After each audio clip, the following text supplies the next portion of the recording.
Di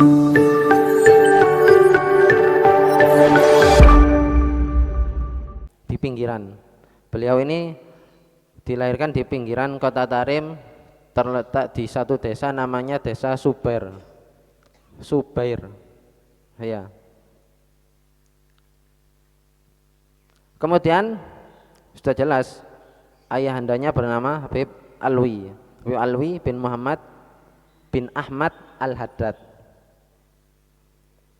Kemudian ibunda beliau namanya Salma, Syarifah Salma binti Idrus Al-Habsi. Itu ibunda Imam Haddad, Salma binti Idrus Al-Habsi. Kemudian beliau dilahirkan malam Senin tanggal 5 Safar tahun 1044 Hijriah. Malam Senin tanggal 5 Safar tahun 1044 Hijriah. Sekarang 1445. Kurang lebih 4 abad sebelum kita. Mek diluk. Kemudian beliau wafat pada malam Selasa. Beliau wafat pada malam Selasa tanggal 7 Dzulqa'dah tahun 1132 Hijriah. Berapa berarti umurnya?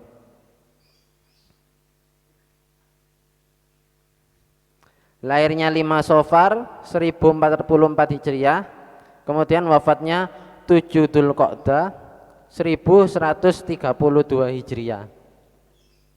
88 tahun lebih 9 bulan kurang 3 hari. Itu umur beliau, umur Al-Habib Abdullah bin Alwi Al-Haddad. 88 tahun lebih 9 bulan kurang 3 hari.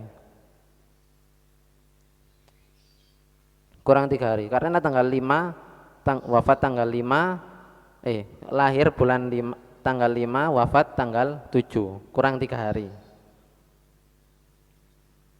88 tahun lebih 9 bulan kurang 3 hari. Kalau orang-orang zaman dahulu apalagi ulama itu dicatat secara perinci, sama seperti baginda kita Nabi Muhammad SAW. Tidak ada nabi sebelum Nabi Muhammad yang disifatkan sedetail Nabi Muhammad. Banyak kitab-kitabnya, mulai dari Anwarul Muhammadiyah, Asy-Syifa, terus yang dikaji di MTI Syamailir Rasul, terus masih banyak lagi Hadaikul Anwar, sirah beliau banyak. Dikatakan sama ulama itu yang ada di kitab-kitab itu hanya 1/10 dari 1/10-nya. Berapa berarti? Misal 100%, 1/10-nya 10 dari 1/10 berarti 1%. Karena yang tahu detail tentang Nabi Muhammad hanya penciptanya, siapa? Allah. Itu tentang detail-detail dari ulama-ulama zaman dahulu, termasuk pemimpin kita Nabi Muhammad SAW. Jadi umur beliau 88 tahun, umurnya barokah. Kemudian beliau ini diketahui wafat itu ketika mau sholat subuh. Jadi meninggalnya saat malam Selasa kan, itu pas malam. Diketahui wafatnya itu ketika mau sholat subuh, ternyata sudah wafat. Itu Imam Haddad. Kemudian julukan beliau, julukan Imam Haddad, yaitu yang pertama Asy-Syaikh. Julukan Imam Haddad yang pertama itu Asy-Syaikh. Zaman tahun ini antara 1044 sampai 1132 ada yang dipanggil Asy-Syaikh, berarti itu Imam Haddad. Siapa yang pertama kali mendapat gelar Asy-Syaikh? Siapa? Yaitu Habib Abdullah Ba'alawi bin Alwi Al-Ghuyur. Itu yang pertama kali mendapat gelar Asy-Syaikh. Kalau sekarang Syekh itu buat mainan ya. Kelihatan surban pakai imam Syekh, Syekh gede. Itu. Kenapa kok dipanggil Asy-Syaikh? Karena beliau memiliki pangkat yang sangat tinggi.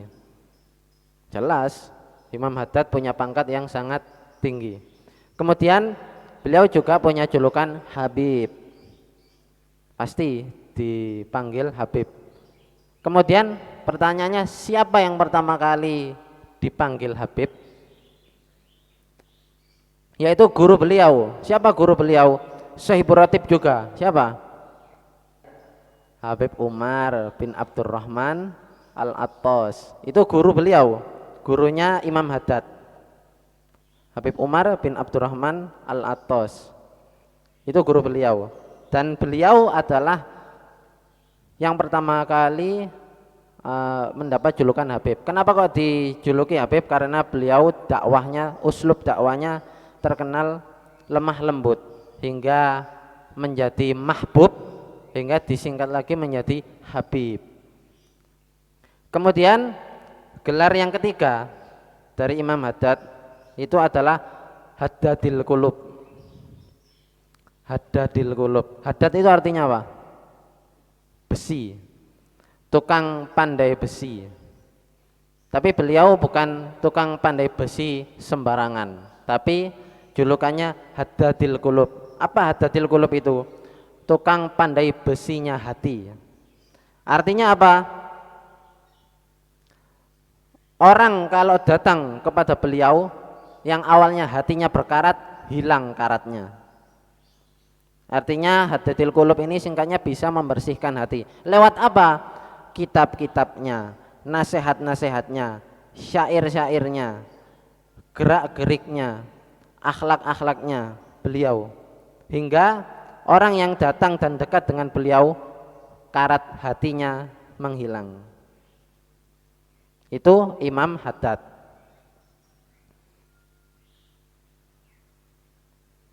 Kemudian julukan yang keempat dari Imam Haddad yaitu Qutbur Rabbani. Imam Haddad juga Imam Kutub kan, Al-Kutub, Qutbur Rabbani. Artinya apa? Porosnya apa? Imam Kutub ini jadi kalau kita bahasakan itu ketika Allah menurunkan rahmat, itu pertama kali yang dikasih siapa? Imam Kutub, yaitu saat itu Habib Abdullah bin Alwi Al-Haddad. Kemudian baru ketika baru diturunkan kepada Imam Kutub, langsung disebarkan kepada seluruhnya. Sama seperti kalau kita di Indonesia, presiden nurunkan bantuan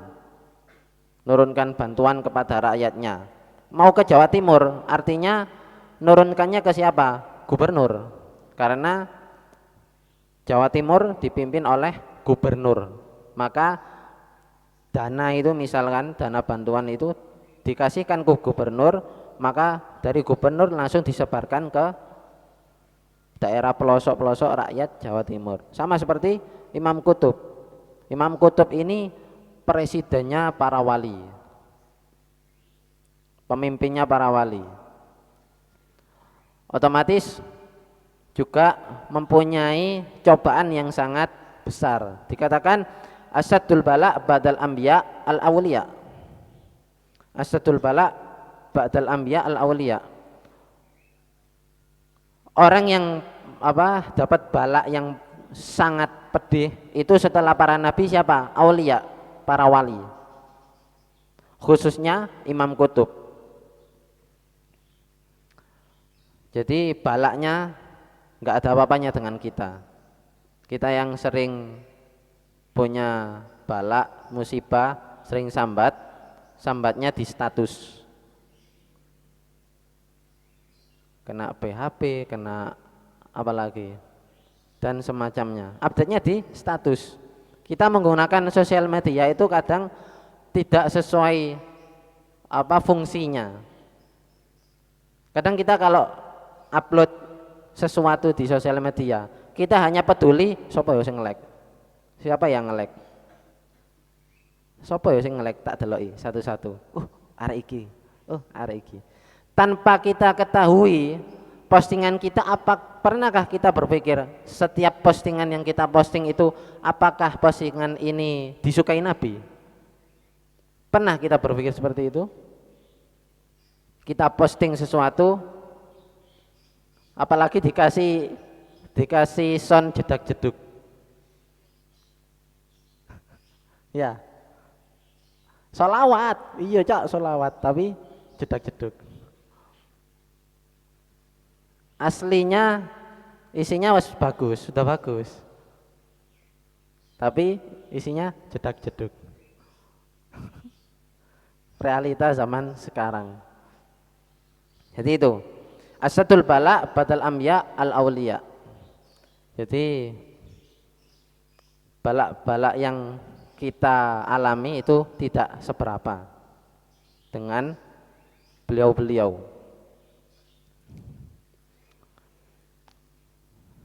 Kemudian ada juga yang punya julukan Qutbur Rabbani. Siapa itu? Habib Abdurrahman As-Segaf. Habib Abdurrahman As-Segaf ini punya anak 13. Ke-13-nya ini menjadi imam kutub semua. Hebat ya. Habib Abdurrahman As-Segaf punya anak 13. Ke-13-nya ini jadi imam kutub semua, jadi wali kutub semua. Sangar ya. Moga-moga kita nanti punya keturunan semuanya soleh-soleha. Sing amin berarti gak pengen punya anak.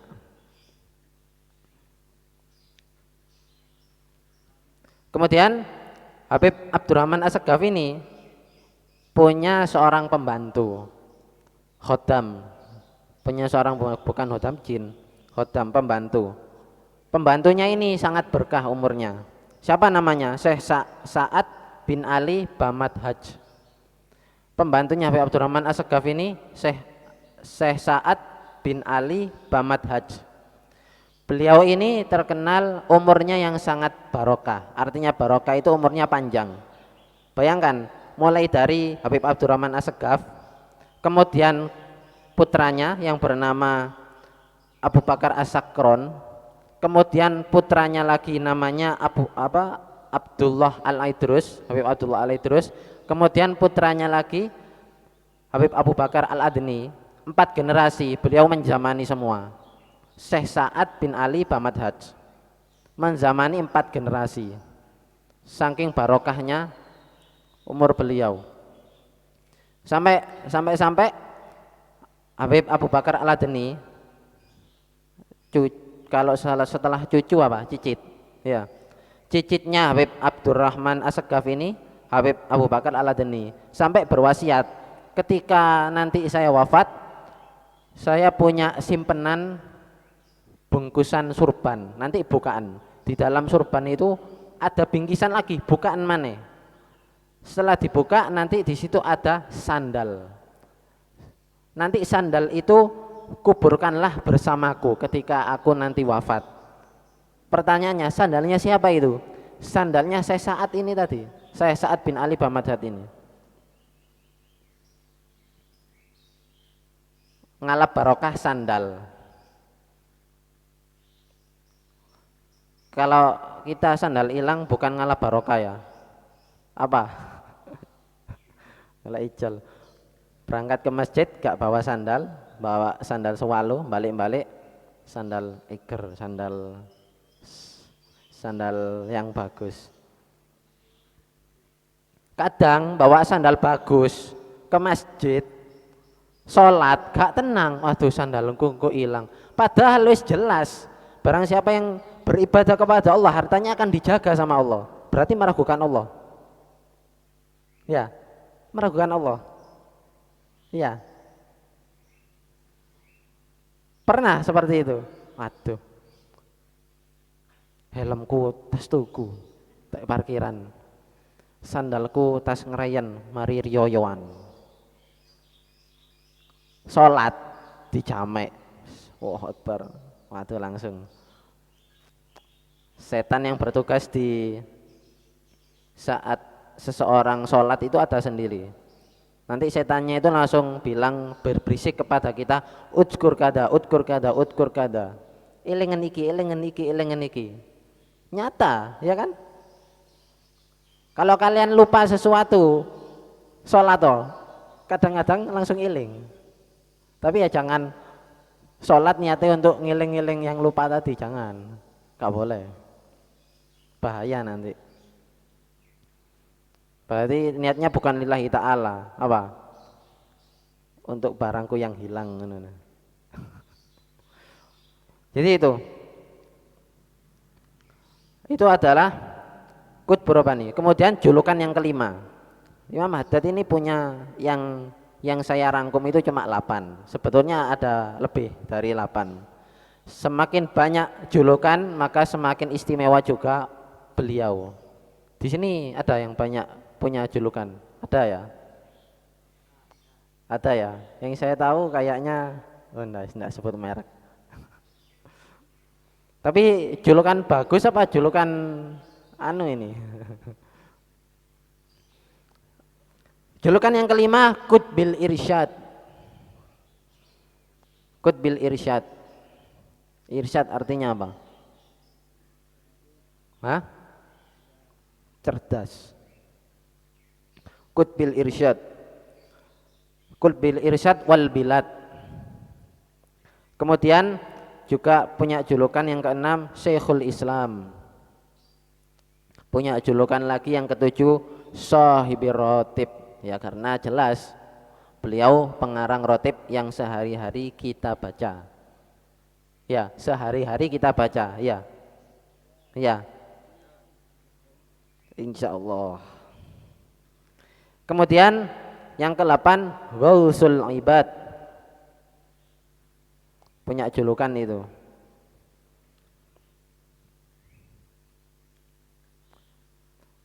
Kenapa kalau kita harus tahu biografi singkat tentang pengarang kitabnya? Agar kita kenal. Ketika kita kenal, maka kalau mau minta tolong itu gak sungkan. Jangan ujuk-ujuk belum kenal langsung tawasul nang satu wali njaluke akeh. Wis gak kenal kayak teko njaluke akeh. Ya gak duwe izin ta. Jadi kita kepada para wali dianjurkan harus kenalan dulu. Agar apa? Agar ketika kita manggil beliau langsung datang. Juga julukannya Imam Haddad ini salah satunya Shahibud Darb. Apa itu Shahibud Darb? Ketika dipanggil langsung datang. Kalian manggil, wahai Imam Haddad, langsung teko. Duh, aku wis nyeluk tapi gak teko-teko, gurung kenalan berarti. Belum kenalan. Tak kenal maka kenalan.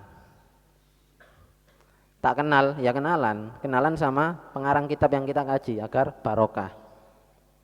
Karena para wali itu terkenal orang yang paling baik dalam balas budi. Kita kalau ke para aulia gak mungkin pulang tangan kosong, gak mungkin.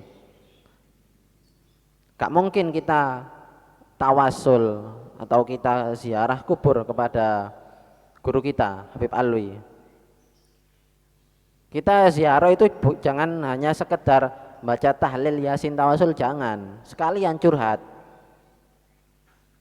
Agar apa? Masalah yang kita dapat itu hilang. Seperti ada satu kaidah, idza daqat alaikal umur fa alaika biziyarah kubur.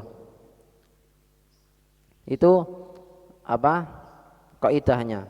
Ketika kalian punya masalah yang sulit untuk terselesaikan, maka fa'alaika biziarah kubur, maka berziarah kuburlah ke para wali atau guru kita sendiri Habib Alwi. ziarah ke sana, curhat ke Habib Alwi. Bayangkan Habib Alwi ada di depan kita, itu murid, itu dianggap pecinta dan murid sejati yang setia. Jadi seperti itu. Karena ini sesuai dengan perkataan Al-Habib Ahmad bin Hasan Al-Attas. Apa kata beliau? Setiap orang itu wajib punya pegangan kepada orang yang soleh, baik itu kepada orang soleh yang sudah meninggal maupun yang masih hidup. Harus punya. Kalau bahasa sekarang punya dekengan. Kita ini bukan siapa-siapa, artinya kita harus punya dekengan. Kalau dekengan itu jangan langsung pusat nang Allah, gak iso itu. Kita harus melalui perantara. Perantaranya siapa? Ya guru kita. Guru kita.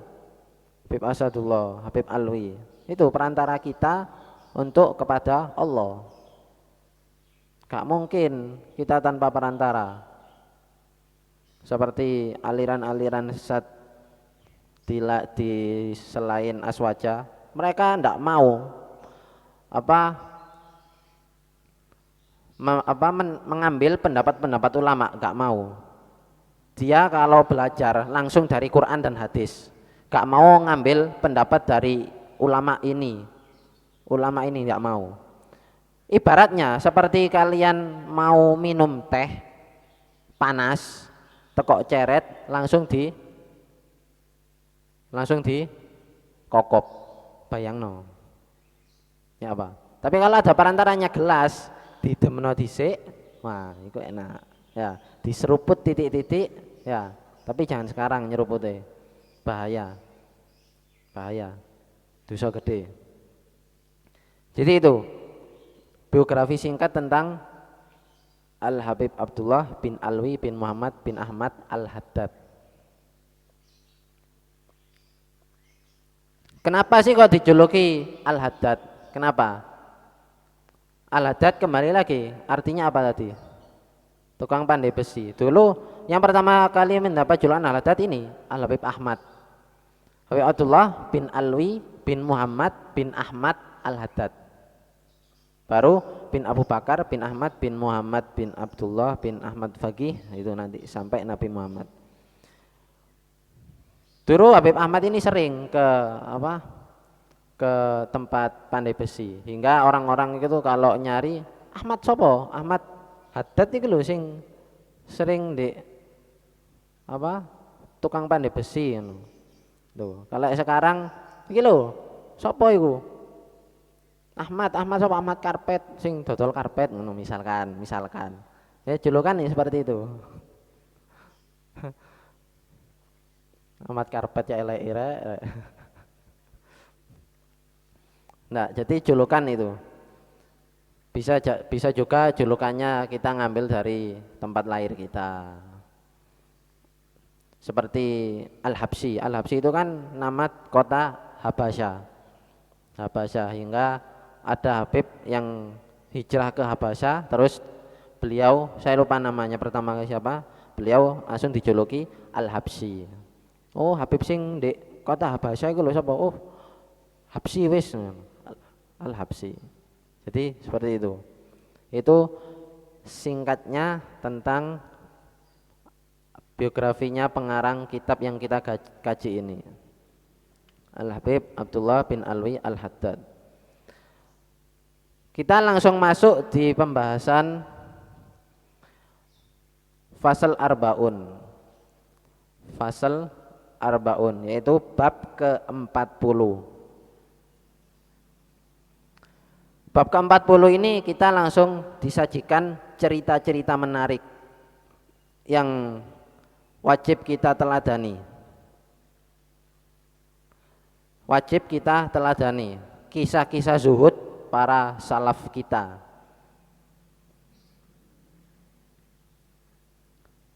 Apa sih kok cerita-cerita tok? Ya karena seperti yang sudah disampaikan oleh guru kita, Al-Quran saja isinya sepertiga cerita. Al-Quran kan dibagi menjadi 3 isinya. Sepertiganya tentang hukum syariat, sepertiganya tentang tauhid, mengenal Allah, sepertiganya tentang cerita. Cerita. Sampai dikatakan al-hikayah junudun min junudillah. Cerita itu adalah tentara dari tentara-tentaranya Allah. Makanya zaman sekarang kita dibuat paksa untuk melupakan sejarah. Dibuat paksa untuk melupakan sejarah. Nyatanya kalian lebih menarik mana? Membaca sejarah atau membaca scroll caption IG, TikTok, Facebook? Itu. Terlebih lagi game. Kena game, wis hilang. Wis gak sejarah-sejarahan, sing penting menang. Ya. Padahal awal kali game itu terbuat, itu diciptakan untuk mengisi waktu kosong. Fungsi game pertama kali itu diciptakan untuk mengisi waktu kosong. Tapi sekarang berbeda. Game itu untuk mengosongkan waktu. Ya, mengosongkan waktu. Wayahe sholat, gak sholat, sik game sik. Wayahe makan, ya bener makan, sijine mbek makan ambek piring. Apa piring? HP miring. Mangan ambek ini. Saiki. Akhirnya apa? Makannya enggak dinikmati. Ya. Sering ya? Sering. Nyatanya mau makan sik difoto. Posisi ngopi ambek mangan. Ya.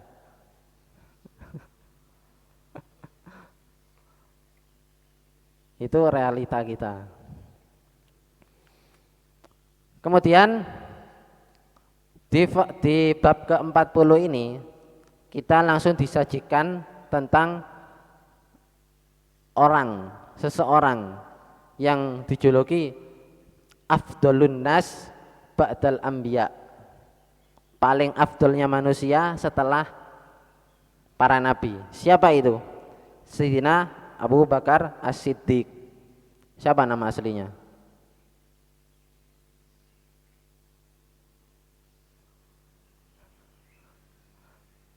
Kita taunya Sayyidina Abu Bakar, Sayyidina Abu Bakar pokoknya. Bin siapa?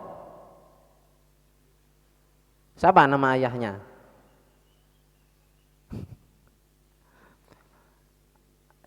Sayyidina Abu Bakar As-Siddiq punya nama asli. Nama aslinya siapa? Abdullah. Abdullah bin Utsman. Abdullah bin Utsman bin Amr bin Ka'ab bin Taim bin Murrah bin Ka'ab bin Lu'ay. Jadi nasab Sayyidina Abu Bakar ini masih nyambung kepada kakek keenam dari Nabi, bin Murrah bin Ka'ab bin Lu'ay. Kecepatan. Nasab apa? Nama asli beliau Abdullah bin Utsman bin Amr bin Ka'ab bin Taim bin Murrah.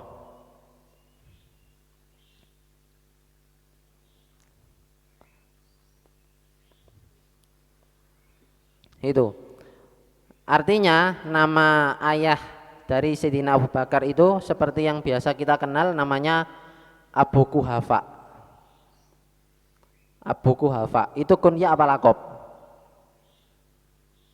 Kunyah apa lakob? Lakob. Lakobnya Abu Kuhafa, Abu Kuhafa atau Abi Kuhafa. Nama aslinya siapa? Utsman. Nama aslinya Sayyidina Abu Bakar Abdullah bin Utsman.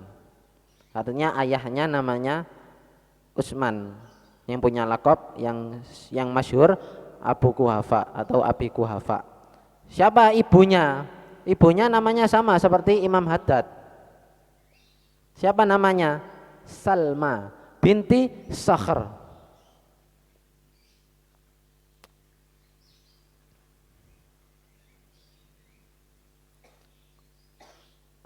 yang punya julukan Ummul Khair, Ummu Al Khair. Ibunya Sayyidina Abu Bakar ini punya julukan Ummu Al Khair atau Ummul Khair. Nama aslinya Salma binti Sakhr. Itu ibunya Sayyidina Abu Bakar atau ibunya Abdullah bin Utsman As-Siddiq. Dikatakan juga barang siapa yang mengingkari gelar sahabatnya Sayyidina Abu Bakar, maka dia masuk langsung murtad. Kenapa kok langsung murtad? Karena kesahabatan Nabi ini tersebutkan di dalam Quran. Surat At-Taubah ayat 40. Surat At-Taubah ayat 40. Lihat sendiri nanti.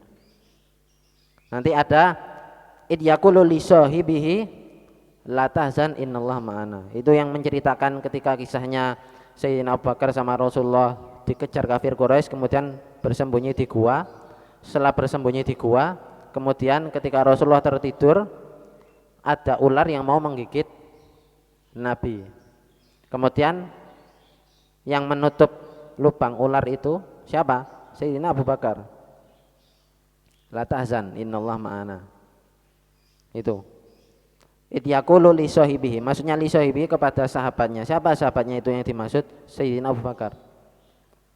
Maka barang siapa yang meragukan gelar sahabatnya Abu Bakar As-Siddiq, maka dia bisa langsung murtad, karena sahabat Nabi Sayyidina Abu Bakar ini langsung termaktub viral di Al-Quran. Viralnya di Al-Quran. Kalau zaman sekarang ingin viralnya di TikTok. TikTok, taktok, botok, apa mana? Itu. Julukan beliau siapa? As-Siddiq. Kenapa kok dijuluki As-Siddiq?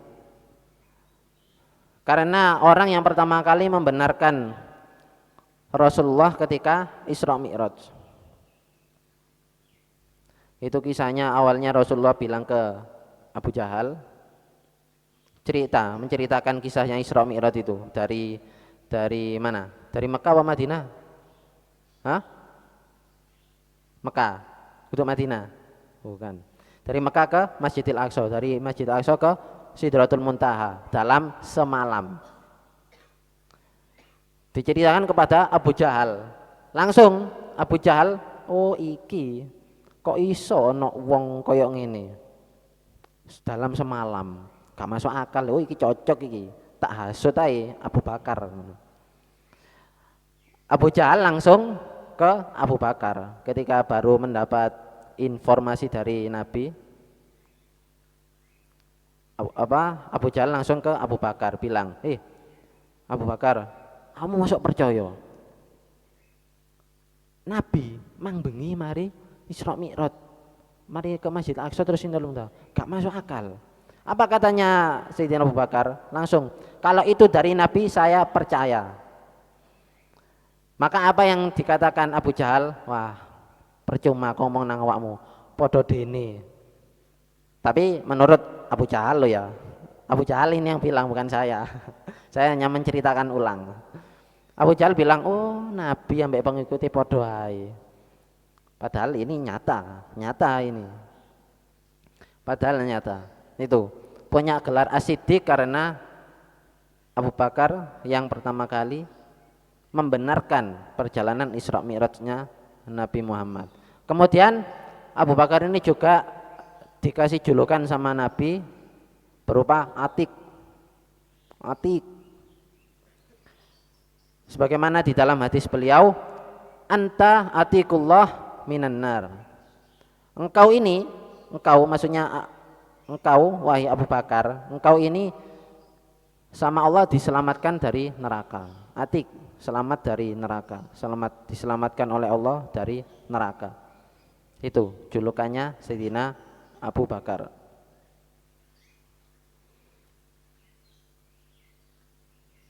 Jadi itu sekilas tentang Abu Bakar. agar kita semakin kenal. Tak kenal maka kenalan. Lek tak sayang kok sayang-sayangan. Ya, mbek wong gak jelas.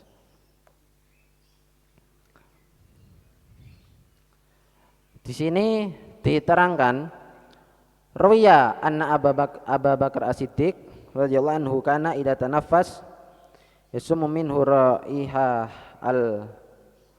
al-kabad al-mashwi. Jadi diriwayatkan Sayyidina Abu Bakar ini ketika bernafas,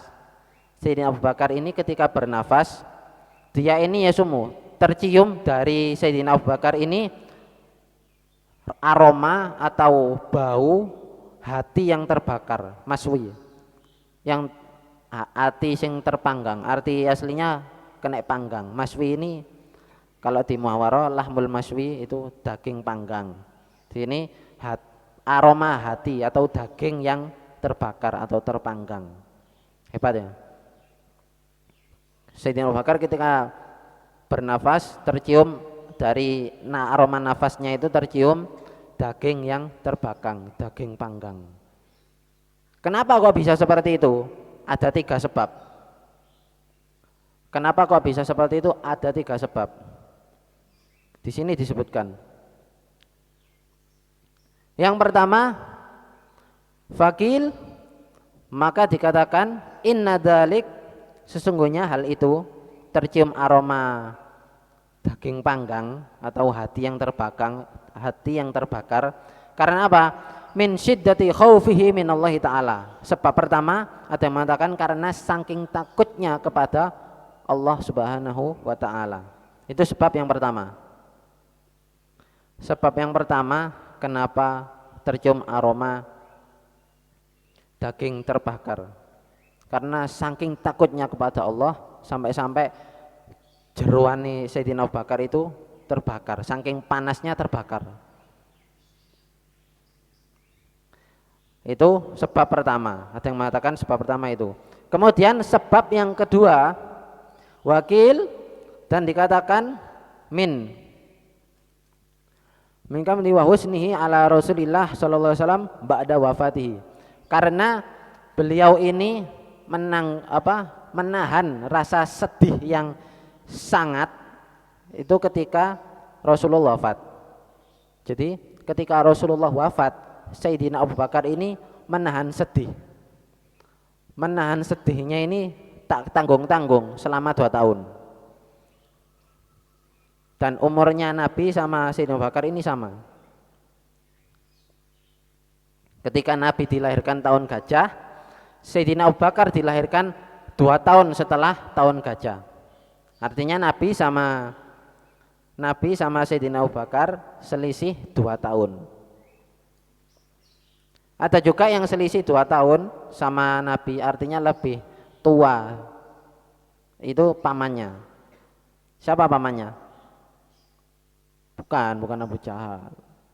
Abbas. Pamannya Nabi, Sayyidina Abbas. Sayyidina Abbas ketika ditanyai, lebih tua mana engkau sama keponakanmu Rasulullah? Jawabannya Sayyidina Abbas dengan penuh akhlak, jawabannya huwa Nabi Muhammad, maksudnya huwa ini dia, Nabi Muhammad, akbar minni, lebih besar dari aku, walakin wulidtu qablahu, akan tetapi aku dilahirkan sebelum Nabi. Artinya Sayyidina Abbas sama Nabi ini selisih 2 tahun. Lebih tua Sayyidina Abbas. Tapi ketika ditanyai tentang umur, jawabannya Sayyidina Abbas sangat akhlak. Lah awake dhewe apa? Ya tuwe anakku ta sean. Arek iku ya sik itu. Sayyidina Abbas ditanya itu, jawabannya itu. Huwa akbar minni walakin wulidtu qablahu. Dia Nabi Muhammad lebih besar dari aku, akan tapi aku dilahirkan sebelum Nabi. Selisih 2 tahun. Sayyidina Abbas, Nabi Muhammad, Sayyidina Abu Bakar. Selisih 2 tahun. Kemudian setelah Nabi wafat, artinya khalifah yang menggantikan Nabi Muhammad siapa? Sayyidina Abu Bakar. dan beliau menjabat selama kurang lebih 2 tahun. 2 tahun menahan rasa sedih ditinggal Nabi Muhammad. 2 tahun menahan rasa sedih yang sangat sedih, gak main-main, sampai hatinya terbakar, gak main-main, bukan sedih-sedih settingan, air mata palsu. Kalau kita ingin tahu ciri-ciri air mata palsu itu, air matanya dingin. Kalau dingin itu air mata palsu, nangis goro-goroan. Tapi kalau air matanya hangat itu air mata asli. Artinya memang sedih, nggak tahu karena apa. Ditinggal kekasih, maksudnya kekasih ya Nabi Muhammad. Bukan kekasih gak jelas, kekasih kita Nabi Muhammad.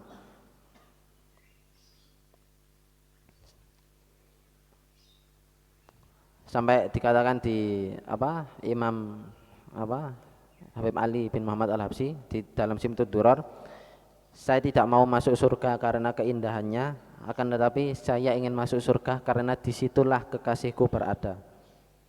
Siapa yang dimaksud? Nabi Muhammad. Habib Ali bin Muhammad Al-Habsyi gak kepingin mlebu surga karena kemewahannya, akan tetapi beliau ingin masuk surga karena disitulah kekasihku berada. Siapa? Nabi Muhammad. Saking cintanya sama Nabi Muhammad sampai seperti itu. Disebutkan juga di Burdah karangan Imam Busiri, famablagul ilmi fihi annahu basyarun. Ketika ngarang itu wis mandek, bingung mau meneruskan itu bagaimana, bingung. Apa artinya? Famablagul ilmi fihi annahu basyarun. Apa artinya? Famablagu, maka sampailah ilmuku, wis mandek sampai ini, ilmuku berhenti sampai batas ini. Mau menjelaskan Nabi itu nggak bisa diungkapkan dengan kata-kata. Bahwasanya annahu basyarun, Nabi ini manusia. Mau melanjutkan bingung, akhirnya tertidur. Ketika tertidur bermimpi Nabi Muhammad, diteruskan sama Nabi Muhammad, wa annahu khairu khalqillahi kullihim. Itu untayan-untayan kata yang sebenarnya sangat tidak cukup untuk menggambarkan keindahan, kerupawanan Nabi Muhammad. Gak bisa diungkapkan dengan kata-kata. Jadi itu Sayyidina Abu Bakar.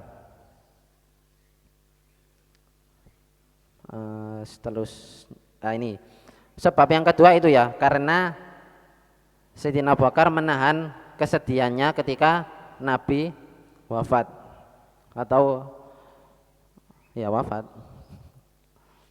Kemudian sebab yang ketiga, ada yang mengatakan wakil innahu min asari samumul hayyah allati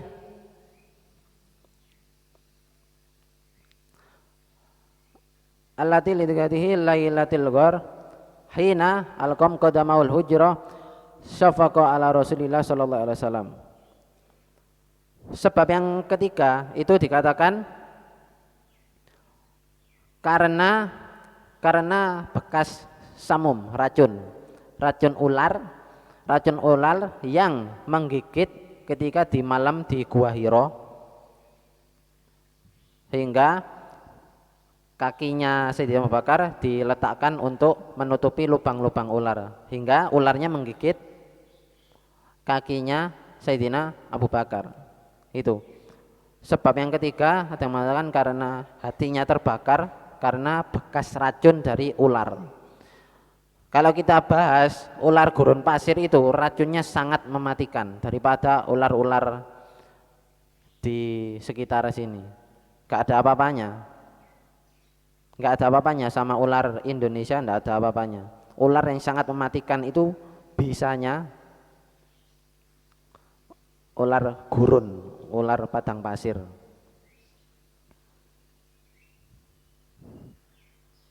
Jadi itu sebab yang ketiga. Kemudian ada juga, ini ada 4 berarti. Sebab yang keempat, wakil innahum min akala ta'am masmum akala minhu wa rajulun minal Arab. Ada mana juga bahwasanya Sayyidina Abu Bakar itu habis makan makanan yang beracun. Habis makan makanan yang beracun. Yang dimakan dari seorang pria dari Arab. Itu sebab yang keempat, karena habis makan makanan yang beracun. Itu adalah 4 sebab kenapa ketika Sayyidina Abu Bakar bernafas tercium aroma daging yang terbakar atau terpanggang. Karena itu. Mana yang paling kuat? Ini masih ada perbedaan pendapat. Jadi ini yang disebutkan sama Imam Haddad 4 ini. Adnuhu yusamma al-Haris wa kana indahu syai'un minat tib. Kalau tidak salah itu yang bernama Haris. Haris. Maksudnya Haris ini yang makan bareng Sayyidina Abu Bakar. Haris ini yang makan bareng Sayyidina Abu Bakar. Kemudian kebetulan Haris ini wakana indahu mempunyai syai'un minatib, punya keahlian bidang ilmu kedokteran. Akhirnya makanan tadi itu diteliti, digoleki, apakah benar-benar beracun? Ternyata benar. Fa'ahasa bima fi ta'am minas summi faqala li Abu Bakar at-ta'amu masmum.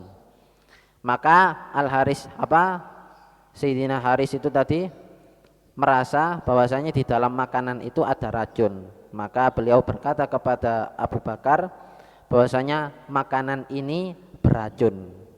Hingga wa ila sanati amwat ana wa iyyaka min summi. Maka ini Haris ini punya perkiraan. Kira-kira ini dalam 1 tahun ana sama antum sama Sayyidina Abu Bakar, Haris sama Sayyidina Abu Bakar ini wafat di dalam dalam paling suwe umur setahun, paling lama umur setahun. Maka fadzukira annahuma mata fi yaumin wahid. Maka disebutkan bahwasanya keduanya wafat di hari yang sama. Haris sama Sayyidina Abu Bakar. Nah, ketika wafat, kemudian siapa penggantinya? Pengganti khalifahnya Sayyidina Umar bin Khattab. Ceritanya akan kita lanjutkan di segmen selanjutnya atau di episode selanjutnya. Wallahu a'lam bishawab.